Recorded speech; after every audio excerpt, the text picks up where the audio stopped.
ভাই আপনাকে ভিডিও করাতে মিলছে না কেন? আপনাকে আমার একটা ফটো তুলে দিতে ফটো। আচ্ছা ভাইয়া আপনাকে একটা ফটো তুলে দিব। আগে বলেন আপনাকে ভিডিও করাতে মিলছে না কেন? ভিডিও ভালো লাগে না, ভালো লাগতো না কেন? সেটা আমি আজকে ইউটিউবে দিয়ে দেবো আপনার এই ভিডিওটা। কেন আপনাকে আপনার ভিডিও করতে ভালো লাগে না? কেন আপনাকে ভিডিওতে মিলে না? কেন আপনি চোরামি করে প্রতিবারই হেরে যান? বলেন আমাকে, কেন চোরামি করে প্রতিবারই হেরে যান? আমি হেরে যাই না, এটাই হচ্ছে আমার অভিজ্ঞতা। আমি হেরে কারণ আমি চেষ্টা করি, কারণ তুমি আমার সাথে খেলো, কারণ আমাকে হারাতে পারবে না।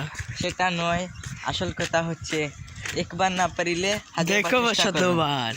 তো আমি একবার পাইনি। এটা কার ডায়লগ বলেন তো?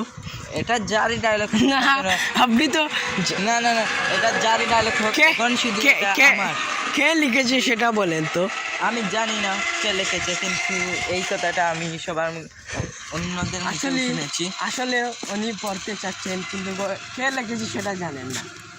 এটাই হচ্ছে আসল ব্যাপার। সেই ডায়লগটা হচ্ছে আমার জন্য, এই ডায়লগটা এখন বর্তমানে আমার জন্য রয়েছে, অন্যদের জন্য না থাকলেও এখন এটা আমার জন্য। একবার না পারিলে শতবার চেষ্টা করো। ওকে ভাইয়া, আমি বুঝেছি। শতবার চেষ্টা করছি। ওকে ভাইয়া, বুঝেছি। ভালো থাকবেন।